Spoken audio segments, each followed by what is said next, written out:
ಎಲ್ರಿಗೂ ನಮಸ್ಕಾರ ರೀ. ಭಾಳ ವಿದ್ಯಾರ್ಥಿಗಳು ಭಾಳ ದಿನದಿಂದ ಕೇಳ್ತಾಯಿದ್ರು, ಸರ್ ಪ್ರಶ್ನೆ ಪತ್ರಿಕೆಯನ್ನು ಬಿಡಿಸ್ಬೇಕಾಗೈತಿ, ಹೆಂಗೆ ಬಿಡಿಸ್ಬೇಕು, ಅದು ಎಸ್ಪೆಷಲಿ GPST ಅದು ಡಿಸ್ಕ್ರಿಪ್ಟಿವ್ ಪೇಪರನ್ನು ನಾವು ಬಿಡಿಸೋದ್ರಿಂದ ನಮಗೇನೆಲ್ಲ ಅರ್ಥ ಆಗುತ್ತೆ, ಹೇಗೆಲ್ಲ ಬಿಡಿಸ್ಬೇಕು, ಮತ್ತು ಯಾವೆಲ್ಲ ಪಾಯಿಂಟ್ಸ್ಗಳನ್ನು ನಾವು ಕವರ್ ಮಾಡಬೇಕು, ಮತ್ತು ಯಾವ ರೀತಿಯಾಗಿ ನಮ್ಮ ಅಕ್ಷರಗಳನ್ನು ನಾವು ಜೋಡಿಸ್ಬೇಕು ಅನ್ನೋದು ಭಾಳ ಮುಖ್ಯ ಆಗ್ತದೆ. ಒಬ್ಬ ಅಭ್ಯರ್ಥಿ ನಮಗೆ ಬಹಳ ಹತ್ತಿರವಾದಂಥವ್ರು ನಾಗರಾಜ್ ಸರ್ ಅಂತ, ಅವರು ನಮಗೆ ಈ ಒಂದು ಪ್ರಶ್ನೆ ಪತ್ರಿಕೆಯನ್ನು ಬಿಡಿಸಿ ಕೊಟ್ಟಿದ್ದಾರೆ. ಅವರು ಎಷ್ಟು ಚೆನ್ನಾಗಿ ಬಿಡಿಸಿದ್ದಾರೆ ಅಂತಂದರೆ, ಇದೇ ರೀತಿಯಾದಂತಹ ಉತ್ತರವನ್ನು ನೀವೇನಾದರೂ GPSTRನಲ್ಲಿ ಬಂಬರುವಂತಹ ಡಿಸ್ಕ್ರಿಪ್ಟಿವ್ ಒಳಗಡೆ ಏನಾದರೂ ಬರೆದ್ರೆ ನಿಮಗೆ 3ಕ್ಕೆ 3 ಅಂಕ ಮತ್ತು 4ಕ್ಕೆ 4 ಅಂಕಗಳು ನಿಮಗೆ ಸಿಗಲಿಕ್ಕೆ ಸಂಭಾವನೆ ಇದೆ. ಸೊ ಹೀಗಾಗಿ ಇವತ್ತಿನ ಈ ಒಂದು ವಿಡಿಯೋದೊಳಗಡೆ ಯಾವೆಲ್ಲ ವಿಷಯಗಳನ್ನು ನಾವು ಮನದಲ್ಲಿಟ್ಕೊಂಡು ಹೇಗೆಲ್ಲ ಒಂದು ಉತ್ತರವನ್ನು ಬರೀಬೇಕು ಮತ್ತು ಯಾವೆಲ್ಲ ಒಂದು ಅಪ್ರೋಚನ್ನು ನಾವು ಓದುವಾಗ ಮತ್ತು ಅಧ್ಯಯನ ಮಾಡಕತ್ತಾಗ ಅದನ್ನು ನೋಡ್ಕೋಬೇಕು ಅನ್ನೋದನ್ನು ನಿಮಗೆ ಹೇಳ್ತೀನಿ. ನೀವೇನಾದರೂ GPSTRಗೆ, HSTRಗೆ ಮತ್ತು PSTRಗೆ ಅಥವಾ CTETಗೆ ರೆಡಿ ಆಗ್ತಾಯಿದ್ರೆ, GPSTR ಆಗಿರ್ಬೋದು, HSTR ಆಗಿರ್ಬೋದು, ಮತ್ತು ಕ್ರೈಸ್ ವಸತಿ ಶಾಲೆದಾಗಿರ್ಬೋದು, ಮತ್ತು CTETದು ಇವೆಲ್ಲ ಪ್ರಶ್ನೆ ಪತ್ರಿಕೆಗಳು ಕೇವಲ 150 ರೂಗಳಲ್ಲಿ ನಿಮಗೆ ಎಲ್ಲ ಪ್ರಶ್ನೆ ಪತ್ರಿಕೆಗಳು ಅತ್ಯಂತ ಕಡಿಮೆ ಬೆಲೆಯೊಳಗೆ ಸಿಗ್ತಾವೆ. ನಿಮಗೇನಾದರೂ ಈ ಪ್ರಶ್ನೆ ಪತ್ರಿಕೆಗಳು ಬೇಕಾದರೆ ಈ ಒಂದು ವಾಟ್ಸಪ್ ಸಂಖ್ಯೆಗೆ ನೀವು ಒಂದು ಮೆಸೇಜ್ ಮಾಡೋದ್ರ ಮುಖಾಂತರ ನೀವು ಎಲ್ಲ ಪ್ರಶ್ನೆ ಪತ್ರಿಕೆಗಳನ್ನು ಮತ್ತು ಅದರ ಜೊತೆಗೆ ಈ ರೀತಿಯಾದಂಥ 2022ರ ಸಮಾಜ ವಿಜ್ಞಾನ ಮತ್ತು ಇಂಗ್ಲೀಷ್ ವಿಷಯಕ್ಕೆ ಸಂಬಂಧಪಟ್ಟಂತಹ ಒಂದು ಸ್ಕೀಮ್ ಆಫ್ ವ್ಯಾಲ್ಯುವೇಷನ್ ಅಂತಂದರೆ ಯಾವ ರೀತಿಯಾಗಿ ಒಂದು ಉತ್ತರವನ್ನು ಬರೆದ್ರೆ ನಾನು 100ಕ್ಕೆ 100ರಷ್ಟು ಅಂಕಗಳನ್ನು ಪಡೆಯಬಲ್ಲೆ ಅನ್ನುವಂತಹ ವಿಚಾರವನ್ನು ಆ ಒಂದು ಸ್ಕೀಮ್ ಆಫ್ ವ್ಯಾಲ್ಯುವೇಷನ್ ಒಳಗೆ ಇರ್ತದೆ. ಅಂದರೆ ಎಷ್ಟು ಪಾಯಿಂಟ್ಸ್ ಬರೀಬೇಕು, ಹೇಗೆ ಬರೀಬೇಕು ಅಂತೆಲ್ಲ ಅದನ್ನು ನಿಮಗೆ ನಾನು ಕೊಡ್ತೀನಿ. ಸಂಪರ್ಕಿಸುವಂಥ ಸಂಖ್ಯೆ ಬಂದುಬಿಟ್ಟು 9590733976. ಇನ್ನೊಂದು ಸಲ ಹೇಳ್ತೀನಿ, 9590733976 ಸಂಖ್ಯೆಗೆ ನೀವು ಸಂಪರ್ಕಿಸಿದರೆ ನಿಮಗೆ ನಾನು ಅತ್ಯಂತ ಕಡಿಮೆ ಬೆಲೆಯೊಳಗಡೆ ನಿಮಗೆ ಎಲ್ಲ ಪ್ರಶ್ನೆ ಪತ್ರಿಕೆಗಳನ್ನು ಮತ್ತು ಸ್ಕೀಮ್ ಆಫ್ ವ್ಯಾಲ್ಯುವೇಷನನ್ನು ಕೊಡಲಿಕ್ಕೆ ಪ್ರಯತ್ನ ಪಡ್ತೀನಿ. ನಮಸ್ಕಾರ. ನೇರವಾಗಿ ವಿಡಿಯೋದ ಬಗ್ಗೆ ಮಾತಾಡೋದಾದರೆ ನೋಡಿ, ಈಗ ಮೊದಲನೇ ಪ್ರಶ್ನೆ ಪಿರಾಮಿಡ್ಗಳ ಬಗ್ಗೆ ಟಿಪ್ಪಣಿ ಬರೆಯಿರಿ ಅಂತ ಕೇಳಿದ್ದಾನೆ. ಸಾಮಾನ್ಯವಾಗಿ 3 ಪ್ರಶ್ನೆಗಳಿಗೆ ಮೀನ್ಸ್ 3 ಅಂಕದ ಪ್ರಶ್ನೆಗಳಿಗೆ ನಾವು 6 ಪಾಯಿಂಟ್ಸನ್ನು ನಾವು ಕವರ್ ಮಾಡಬೇಕಾಗ್ತದೆ. ಇಲ್ಲಿ ಮೊದಲ 6 ಪಾಯಿಂಟ್ಸ್ಗಳು ಹೆಂಗಿರಬೇಕು ಅಂತಂದರೆ ಸ್ಪಷ್ಟತೆ, ನಿಖರತೆ ಮತ್ತು ಉತ್ತರಕ್ಕೆ ಸಮೀಪ ಇರುವಂತಹ ಅಂಶಗಳನ್ನು ಬರೀಬೇಕು. ನಾವು ಬರೀಬೇಕಂತಂದರೆ ಬಹಳಷ್ಟು ಪ್ರಾಕ್ಟೀಸ್ ಮಾಡಬೇಕು ಮತ್ತು ನಮ್ಮ ಉತ್ತರವನ್ನು ಸಾಧ್ಯವಾದಷ್ಟು ಕಡಿಮೆ ಒಂದು ಪದದಲ್ಲಿ ಬರಲಿಕ್ಕೆ ಪ್ರಯತ್ನ ಪಡಬೇಕು. ನೋಡಿ, ಈಗ ಅವರು ಹೆಂಗೆ ಬರ್ದಾರಂತಂದರೆ, ಈಜಿಪ್ತಿಯನ್ನರ ಸಮಾಧಿಯೇ ಅವರ ವಾಸ್ತವಿಕ ನೆಲೆ, ಹೌದಾನೆ. ಮತ್ತು 2ನೇ ಪಾಯಿಂಟನ್ನು ಬರ್ದಾರೆ ನೋಡ್ರಿ ಅವರು. ಪ್ರಾರಂಭದಲ್ಲಿ ಸಮಾಧಿಗಳನ್ನು ಬೆಟ್ಟಗಳ ಮತ್ತು ಬಂಡೆಯನ್ನು ಕೊರೆದು ರಚಿಸಲಾಗ್ತಾ ಇತ್ತು. ಬರ್ತಾ ಬರ್ತಾ ಏನು ಮಾಡಿದ್ರು ಅಂದ್ರೆ ಅವರು ಚಿರನಿದ್ರೆಯಲ್ಲಿದ್ದವರನ್ನು ಯಾರು ಬಾಧಿಸಬಾರ್ದಂತಂಗೆ ಅವ್ರು ಏನು ಮಾಡಿದರು, ಬೃಹತ್ ಶಿಲೆಗಳನ್ನು ಬಳಸಿ ಅಲ್ಲಿ ಕಟ್ಟಡವನ್ನು ಕಟ್ಟಲಾಗ್ತಾ ಪ್ರಾರಂಭ ಮಾಡಿದರು. ಈ ಗೋಪುರದಂಥ ಕಟ್ಟಡಕ್ಕೆ ಅವ್ರು ಏನು ಕರಿತಾ ಬಂದರು, ಮುಂದೆ ಪಿರಾಮಿಡ್ ಅಂತ ಕರಿತಾ ಬಂದರು. ನೋಡಿ, ಸಾಮಾನ್ಯವಾಗಿ ಒಬ್ಬ ಓದುಗ ಹೆಂಗೆ ಓದಬೇಕು ಅಂತಂದರೆ, ನಮ್ಮ ಕಣ್ಮುಂದೆ ಬರಬೇಕು. ಅದು ಪ್ರಾರಂಭದಲ್ಲಿ ಅದು ಅವರ ವಾಸ್ತವಿಕ ನೆಲೆಯಾಗಿತ್ತು. ಆಮೇಲೆ ಬಂಡೆಯನ್ನು ಕೊರೆದು ಸಮಾಧಿಯನ್ನು ಮಾಡ್ತಾಯಿದ್ರು. ಅದಾದಮೇಲೆ ಅವರು ಬೃಹತ್ ಶಿಲೆಗಳನ್ನು ಕೊರೆಯೋಕ್ಕೆ ಸ್ಟಾರ್ಟ್ ಮಾಡಿದರು. ಅದಾದಮೇಲೆ ಅದಕ್ಕೆ ಗೋಪುರದಂಗೆ ಮಾಡೋದಕ್ಕೆ ಪಿರಾಮಿಡ್ ಅಂತ ಕರಿತಾಯಿದ್ರು. ಹೀಗೆಲ್ಲ ನಾವು ನೆನಪಿಟ್ಕೊಂಡು ಬರೆಯುವಂತಹ ಸ್ಕಿಲ್ಲನ್ನು ಎವ್ರಿಡೇ ಬೆಳೆಸ್ಕೋಬೇಕಾಗ್ತದೆ, ಹೌದಾ. ಇನ್ನು ಒಂದಿಷ್ಟು ವಿಶೇಷವಾದಂತಹ ಉತ್ತರಗಳನ್ನು ನಿಮಗೆ ನಾನು ಎಕ್ಸ್ಪ್ಲೇನ್ ಮಾಡ್ತಾ ತೋರಿಸ್ತಾ ಹೋಗ್ತೀನಿ. ವಿಶೇಷವಾದಂತಹ ಉತ್ತರಗಳನ್ನು ನಿಮಗೆ ನಾನು ತೋರಿಸ್ತೇನೆ. ಈಗ ನೋಡಿ, ಸಮಾಜದ ವಿವಿಧ ಪ್ರಕಾರಗಳನ್ನು ತಿಳಿಸಿ ಅಂದಿದ್ದಾರೆ ಅವರು. ಇಲ್ಲಿ ಅವುಗಳನ್ನು ವಿವರಿಸಿ ಅಂತ ಕೊಟ್ಟಿಲ್ಲ, ತಿಳಿಸಿ ಅಂತ ಹೇಳಿದ್ದಾರೆ. ಹಾಗಾದರೆ ನಾವು ಸಮಾಜಶಾಸ್ತ್ರ ಅಧ್ಯಯನ ಮಾಡಕತ್ತಾಗ ನಮಗೆ ಸಾಮಾನ್ಯವಾಗಿ ಕಂಡುಬರುವಂತಹ ಸಮಾಜಗಳು ಯಾವ್ಯಾವು? ಬೇಟೆ ಮತ್ತು ಆಹಾರ ಸಂಗ್ರಹಣಾ ಸಮಾಜ, ಪಶುಪಾಲನಾ ಸಮಾಜ, ಕೃಷಿ ಸಮಾಜ, ಗ್ರಾಮೀಣ ಸಮಾಜ. ನೋಡಿ, ಎಷ್ಟು ಉತ್ತರ ಬೇಕು, ಎಷ್ಟು ನಮಗೆ ಅಂಶ ಬೇಕು. 3 ಅಂಕಕ್ಕೆ 6 ಅಂಶಗಳನ್ನು ಬರೆದ್ರೆ ಸಾಕು. ಓಕೆ, 4 ಅಂಕಕ್ಕೆ 8 ಅಂಶಗಳನ್ನು ಬರೆದ್ರೆ ಸಾಕು. ಸರ್ ನನಗೆ 6 ಅಂಶಗಳು ಗೊತ್ತಾವ, 6 ಅಂಶಗಳನ್ನು ಬರೀರಿ. ನಿಮಗೆ ಏನಾದರೂ ಬೇರೆ ಎಕ್ಸ್ಟ್ರಾ ಗೊತ್ತಾಯಿದ್ರೆ 7 ಅಂಶಗಳನ್ನು ನೀವು ಬರೀಬಹುದು.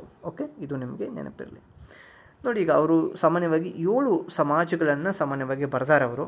6 ಅಂಶಗಳಲ್ಲಿ ಕವರ್ ಆಗ್ಯಾವ, 3 ಮಾರ್ಕ್ಸ್ಗಳು ಅವ್ರಿಗೆ ಸಿಗ್ತಾವ. ಇದು ನಿಮಗೆ ಗೊತ್ತಿರಲಿ. ಇನ್ನು ಮತ್ತೊಂದು ವಿಶೇಷವಾದಂತಹ ಪ್ರಶ್ನೆ ಏನಂತಂದರೆ, ಈಗ ಇಲ್ಲಿ ನೋಡ್ಬೋದು ನೀವು, ಸರಿ, ಭಾರತದಲ್ಲಿ ಮಾನವ ಅಭಿವೃದ್ಧಿ ಸೂಚ್ಯಂಕ ಕಡಿಮೆ ಐತಿ ಯಾಕೆ ಅಂತ ಕೇಳ್ಯಾರ ನೋಡಿ. ಇಂಥ ಪ್ರಶ್ನೆಗಳು ಬಂದಾಗ ನೀವು 2 ರೀತಿಯೊಳಗಡೆ ಉತ್ತರಿಸ್ಬೋದು. ಒಂದು, ನೇರವಾಗಿ ನಿಖರವಾಗಿ ನಿಮ್ಮ ಪಾಯಿಂಟ್ಸ್ಗಳನ್ನು ಕೇವಲ ಬರಿತಾ ಉತ್ತರಿಸ್ಬೋದು. ಇನ್ನೊಂದು, ನೀವು ಪ್ಯಾರಾಗ್ರಾಫ್ದೊಳಗೂ ಕೂಡ ಉತ್ತರಿಸ್ಬೋದು. ಹೇಗೆ ಉತ್ತರಿಸ್ಬೋದು ಅಂತಂದರೆ, ಬಡತನ ಮತ್ತು ನಿರುದ್ಯೋಗ ಭಾರತದಲ್ಲಿ ಮಾನವ ಅಭಿವೃದ್ಧಿಯ ಸೂಚ್ಯಂಕಕ್ಕೆ ಮುಖ್ಯವಾದ ಕಾರಣಗಳಾಗಿದ್ದಾವೆ.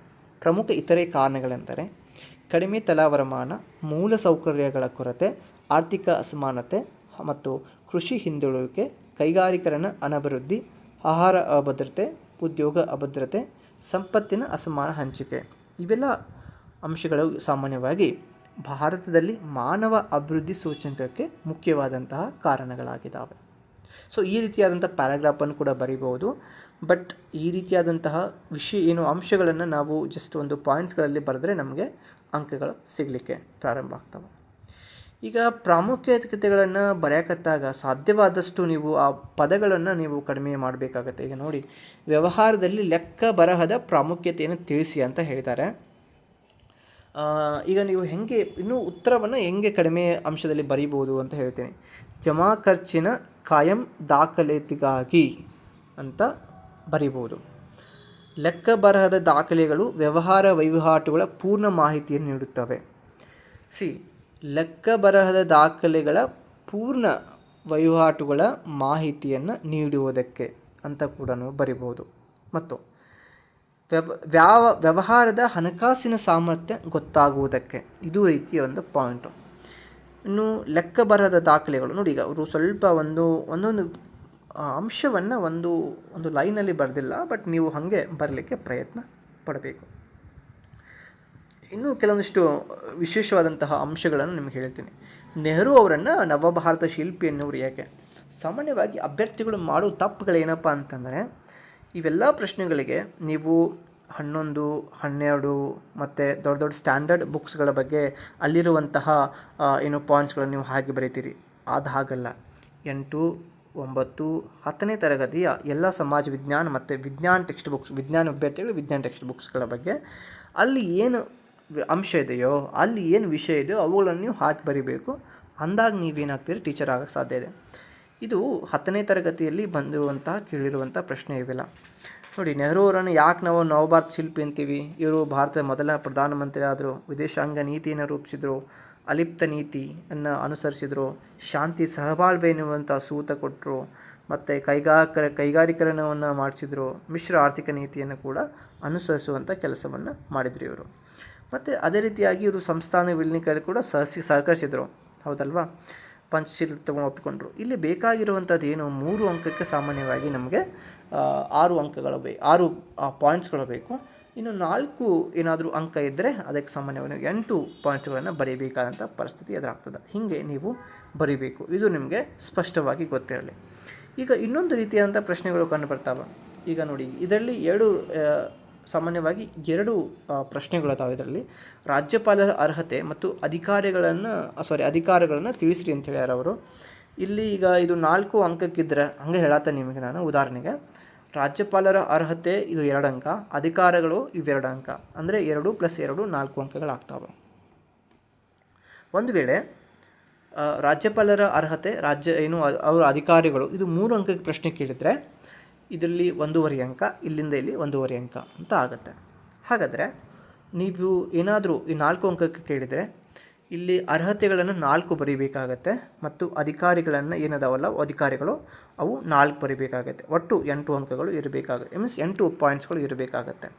ಒಂದು ವೇಳೆ 3 ಅಂಕ ಬಗ್ಗೆ ಕೇಳಿದರೆ ಪ್ರಾರಂಭದಲ್ಲಿ ಅರ್ಹತೆ 3 ಪಾಯಿಂಟ್ಸ್ಗಳು ಮತ್ತು ಅಧಿಕಾರದಲ್ಲಿರುವಂತಹ 3 ಪಾಯಿಂಟ್ಸ್ಗಳನ್ನು ನೀವು ಕವರ್ ಮಾಡಿ ಬರೆದರೆ ನಿಮಗೆ ಸಂಪೂರ್ಣವಾಗಿ 3ಕ್ಕೆ 3 ಅಥವಾ 4ಕ್ಕೆ 4 ಅಂಕಗಳನ್ನು ಕೊಡುವಂತಹ ಶಿಕ್ಷಕರು ಇರ್ತಾರೆ ನಿಮಗೆ.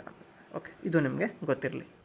ಇಲ್ಲಿ ನೋಡ್ಬೋದು ನೀವು, ಇದು 27ನೇ ಪ್ರಶ್ನೆ. ಅಂದರೆ ಪ್ರಶ್ನೆಯ ವಿಧಗಳು ಮತ್ತು ಬರೆಯುವಂಥ ವಿಧಾನ ನಿಮಗೆ ಸ್ಪಷ್ಟವಾಗಿ ಅರ್ಥ ಆದರೆ ಯಾವುದೇ ಪರೀಕ್ಷೆಯನ್ನು ಬೇಗನೆ ನೀವು ಕ್ರ್ಯಾಕ್ ಮಾಡ್ಬೋದು ಅನ್ನೋದು ನನ್ನ ಒಂದು ನಂಬಿಕೆ. ಭಾರತದಲ್ಲಿ ನಿರುದ್ಯೋಗ ಸಮಸ್ಯೆಗೆ ಕಾರಣಗಳು ಮತ್ತು ಅದರ ಪರಿಣಾಮಗಳನ್ನು ತಿಳಿಸಿ ಅಂತ ಕೇಳ್ಯಾರ ಅವ್ರು, ಹೌದಲ್ವಾ? ಹಾಗಾದರೆ ನೋಡಿ, ಈಗ ಇಲ್ಲಿಂದ ಇಲ್ಲಿ ಒಂದು ಪ್ರಶ್ನೆ ಇದೆ ಮತ್ತು ಪರಿಣಾಮಗಳನ್ನು ತಿಳಿಸಿ, ಇಲ್ಲಿಂದ ಇಲ್ಲಿ ಒಂದು ಪ್ರಶ್ನೆ ಇದೆ. ಆದರೆ ಪ್ರಶ್ನೆಯಲ್ಲಿನೇ ಎಷ್ಟದಾವ? 2 ಪ್ರಶ್ನೆಗಳದಾವ, ಹೌದಲ್ವಾ? ಹಾಗಾದರೆ ನಾವು ಪ್ರಾರಂಭದ ಪ್ರಶ್ನೆಗೆ ಇದೇನಾದರೂ 4 ಅಂಕ ಕೇಳಿದರೆ ಪ್ರಾರಂಭದ ಪ್ರಶ್ನೆಗೆ 2 ಅಂಕ, ನಂತರದ ಪ್ರಶ್ನೆಗೆ ಇದು 2 ಅಂಕ ಅಂತ ನಾವು ನಮ್ಮ ಮನಸ್ಸಲ್ಲಿ ನಾವು ಏನು ಮಾಡಬೇಕಾಗತ್ತೆ, ಈ ರೀತಿ ನೆನೆಸ್ಕೋಬೇಕಾಗತ್ತೆ.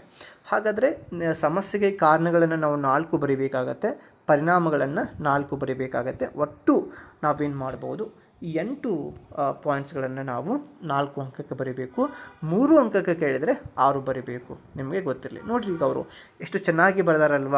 ಯಾವುದೇ ರೀತಿಯಾದಂತಹ ಸ್ಪೆಲ್ಲಿಂಗ್ ಮಿಸ್ಟೇಕ್ಸ್ ಇಲ್ಲ, ಮತ್ತು ಓಡಬೇಕಪ್ಪ ಓಡಿ ಬರಿಬೇಕು ಅಂತಿಲ್ಲ. ಎಷ್ಟು ಚೆನ್ನಾಗಿ, ಎಷ್ಟು ಅದ್ಭುತವಾಗಿ, ಮತ್ತು ಆ ಒಂದು ಅಕ್ಷರ ಕೇವಲ ನಿಮ್ಮ ಅಕ್ಷರ ನಿಮಗಷ್ಟೇ ಕಾಣೋದಲ್ಲ, ನಿಮಗಷ್ಟೇ ಅರ್ಥ ಆಗೋದಲ್ಲ, ಅದು ನಾನು ನೋಡಿದರೂ ಅದು ಅದರದೇ ಆದಂತಹ ಸಮಂಜಸತೆ ಇರಬೇಕು, ಅಥವಾ ಮತ್ತೊಬ್ಬ ವ್ಯಕ್ತಿ ನೋಡಿದರೂ ಕೂಡ ಅದು ಸರಿ ಅನಿಸಿರಬೇಕು ಅಂತ ಹೇಳ್ತೀನಿ ನಿಮಗೆ.